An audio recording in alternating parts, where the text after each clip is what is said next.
दोस्तों, दो बहनों ने बताई अपनी आप बीती। क्या हुआ जब मुंबई में रहने वाली दो बहनें चुपचाप रात 2 बजे निधिवन के अंदर घुस गई और फिर जो उन्होंने नजारा अपनी आंखों से देखा, चमत्कार देखा, उसे सुनकर आपके पैरों तले से भी जमीन खिसक जाएगी। आखिर क्या है वो निधिवन का रहस्य?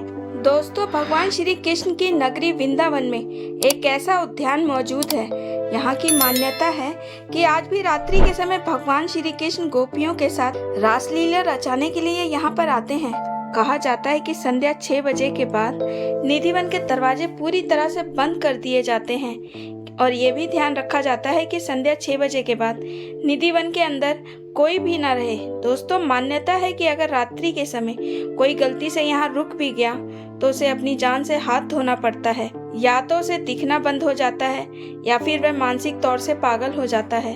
प्राचीन समय में कुछ लोगों ने अपनी मनमानी करने की कोशिश भी की थी और कई लोगों को अपने नेत्रों से हाथ धोना पड़ा, उन्हें दिखाई देना बंद हो गया और कई लोग तो मानसिक तौर से पागल भी हो गए। वे ऐसी स्थिति में भी नहीं थे कि लोगों को बता सके कि उनके साथ रात्रि में आखिर हुआ क्या था। इन सभी घटनाओं के चलते रात्रि के समय निधिवन के अंदर जाने से सब लोग डरते हैं। दोस्तों, आज जिस चमत्कारिक घटना की हम बात कर रहे हैं वह स्नेहा और सोनम नाम की दो जुड़वा बहनों की है, जो रहने वाली तो जबलपुर की थी, लेकिन वे मुंबई आईआईटी से सॉफ्टवेयर इंजीनियर की पढ़ाई कर रही थी। स्नेहा और सोनम बचपन से ही ब्राह्मण परिवार में पली बड़ी थी और उनके माता पिता और पूरा परिवार धार्मिक था। वे सभी श्री कृष्ण के उपासक थे। इसी वजह से ही जन्म से ही वह दोनों सनातन धर्म से जुड़ी हुई थी, जिस वजह से वह काफी मर्यादा में भी रहती थी और नित्य प्रतिदिन भगवान श्री कृष्ण की भक्ति में डूबी रहती थी। दोनों बहनें पढ़ने में भी बहुत अच्छी थी, साथ ही उनका परीक्षा का परिणाम भी बहुत अच्छा आता था, जिस वजह से कॉलेज में साथ पढ़ रहे अन्य छात्र दोनों बहनों को पसंद नहीं करते थे और अक्सर उनके पारंपरिक पोशाक का मजाक उड़ाया जाता था। बाकी की अन्य लड़कियां उन्हें अपने साथ नहीं रखती थी क्योंकि वह उनके समान छोटे कपड़े नहीं पहनती थी। लेकिन इन सभी बातों का स्नेहा और सोनम पर कोई असर नहीं पड़ता था क्योंकि उन्हें तो बस मतलब अपनी पढ़ाई और अपने भगवान श्री कृष्ण, अपने परिवार के सदस्यों से था।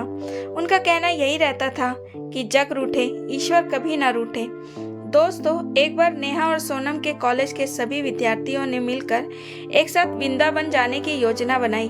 उनका मकसद भगवान के दर्शन करना था या नहीं, लेकिन वहां जाकर रील जरूर बनाना था। इस यात्रा के लिए स्नेहा, नेहा और अन्य लोगों को भी साथ चलने के लिए कहा गया। वैसे भी कॉलेज में दोनों बहनों को काफी धार्मिक समझा जाता था और वह सनातन धर्म के प्रति काफी समझ रखती थी, जो अन्य लोगों में नहीं थी। सबको लग रहा था कि ये दोनों बहनें मथुरा वृंदावन में उनके बहुत काम आएंगी। और इसी समूह में एक लड़की जिसका नाम वैशाली था, वह अक्सर सोनम और नेहा को बिल्कुल पसंद नहीं करती थी क्योंकि अक्सर इन दोनों बहनों के कारण वह कॉलेज में पढ़ाई के मामले में उनसे पीछे रह जाया करती थी।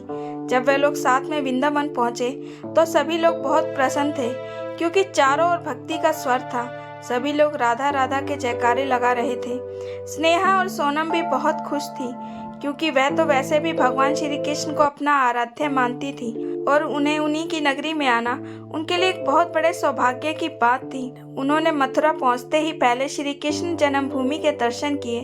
इसके बाद में वृंदावन के लिए वो लोग रवाना हो गए, जहां पर उन्होंने देखा कि बांके बिहारी मंदिर के दर्शन के लिए 2-3 किलोमीटर की लंबी लाइन लगी हुई थी, जिस वजह से उनके बाकी के सभी साथी दर्शन करने के लिए लाइन में नहीं लगे। लेकिन स्नेहा और सोनम बांके बिहारी जी के दर्शन करना चाहती थी। इस कारण उन सब की परवाह न करते हुए वे दोनों बहनें बांके बिहारी के दर्शन करने की इच्छा से लाइन में लग गईं। अन्य सभी लोग रील और वीडियो बनाने के इरादे से वृंदावन में इधर उधर घूमने लगे।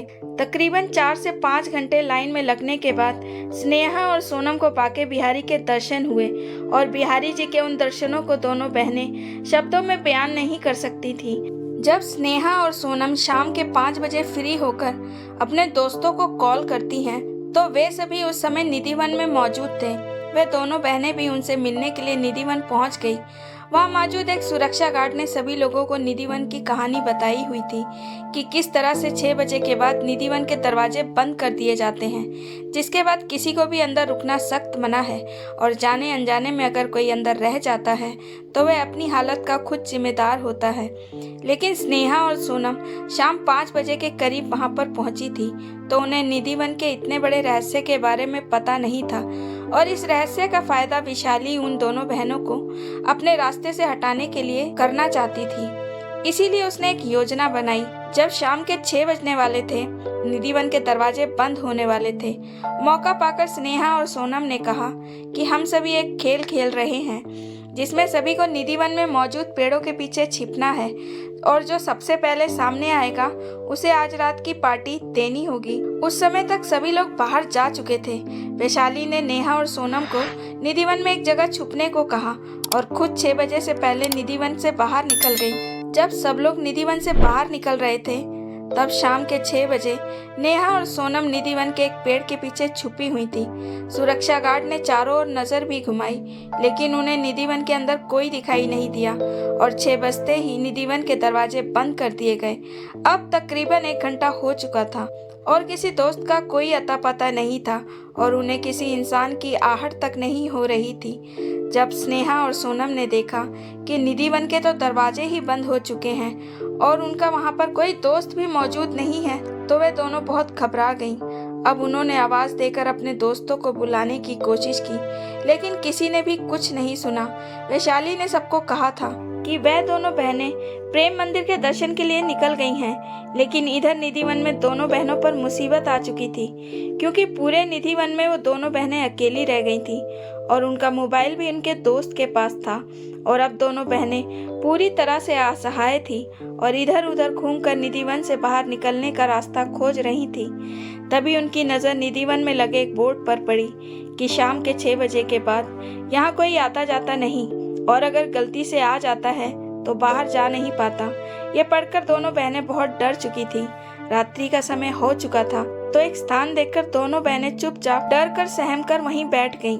लेकिन धीरे धीरे बैठे बैठे उन्हें वहां पर नींद आ गई और जब रात्रि के 2 बजे अचानक से उनके कानों में घुंघरू की आवाज आने लगी और देखते देखते ये घुंघरू की आवाज तेज होती जा रही थी। रात्रि 2 बजे अचानक से स्नेहा और सोनम की आंखें खुल गईं, तो उन्होंने देखा कि निधिवन के जिन पेड़ों के पीछे वह शाम के समय छुपी हुई थी, वे पेड़ वहां से गायब हो चुके थे। तभी स्नेहा और सोनम ने उस निधिवन में सामने से एक तेज रोशनी का आभास किया। कुछ भी साफ साफ दिखाई नहीं दे रहा था, क्योंकि वह रोशनी बहुत ज्यादा तेज थी और उस रोशनी के चारों ओर घुंघरू पहनकर महिलाएं नृत्य कर रही थी। फिर स्नेहा और सोनम को उन्हें कुछ धुंधला धुंधला सा याद आया कि उन्होंने कभी घर के बड़े लोगों को बातें करते हुए सुना था कि इस समय निधिवन में रात्रि के समय में सभी तुलसी के पौधे गोपियां बन जाती हैं और स्वयं भगवान श्री कृष्ण उनके साथ रास रचते हैं। तब वह सोचती थी कि बड़े लोग ऐसे ही बातें करते हैं, लेकिन आज तो वे दोनों ये सब अपनी आंखों से देख रहे थे, तो उनके हाथ पैर ही फूल गए और उनके पसीने छूटने लगे। घुंघरुओं की आवाज बढ़ती जा रही थी और ये नज़ारा जितना डरा देने वाला था, उसके साथ साथ मनमोहक भी था और कुछ समय बाद ही उनके शरीर का तापमान बहुत ज्यादा बढ़ गया था। स्नेहा और सोनम उसी स्थान पर बेहोश हो गई थी। सुबह जब उनकी आंखें खुली तो वह वृंदावन के उस धर्मशाला में थी जहां पर वह रुकी हुई थी और वहीं पर उनके सभी दोस्त भी मौजूद थे। जब स्नेहा और सोनम की आंखें खुली तो उन्होंने बताया कि कल रात्रि में वैशाली के कहने पर वह निधिवन में ही रुक गई थी और रात्रि 2:30 बजे के करीब उन्होंने अपनी आंखों से वो सब देखा है जिसके बारे में सभी लोग बातें करते हैं। लेकिन ये भी सच है कि सामान्य आंखों से ईश्वर को नहीं देखा जा सकता। इस बात का प्रमाण है कि जब कुरुक्षेत्र के मैदान में भगवान श्री कृष्ण ने अर्जुन को अपना विराट स्वरूप दिखाया था, तो पहले उन्होंने अर्जुन को दिव्य चक्षु प्रदान किए थे, अर्थात भगवान को केवल दिव्य चक्षु से ही देखा जा सकता है। इसलिए स्नेहा और सोनम केवल चमत्कारिक रोशनी के ही दर्शन कर पा रही थी, उन्हें भगवान के दर्शन नहीं हुए। लेकिन इतना सब कुछ देखने के बाद भी वह दोनों बहनें एकदम सही सलामत थी। ये भगवान श्री कृष्ण की ही कृपा थी। वैशाली उन दोनों बहनों को अपने रास्ते से हटाना चाहती थी, लेकिन उसे इस बात का बिल्कुल भी अंदाजा नहीं था कि बचपन से ही वह दोनों बहनें श्री कृष्ण को अपना आराध्य देव मानती थी और निधिवन में भी धोखे से बंद कर दी गई थी। उनके मन में भगवान श्री कृष्ण के प्रति कोई भी शंका नहीं थी। वह तो श्री कृष्ण भगवान के प्रति अपार प्रेम और आस्था रखने वाली थी। इसीलिए तो 4 घंटे लाइन में लगकर उन्होंने बांके बिहारी के दर्शन भी किए थे। दोनों बहनों की इसी भक्ति और आस्था को देखते हुए भगवान ने उन्हें वह दृश्य भी दिखाया और उनका बेड़ा पार कर दिया।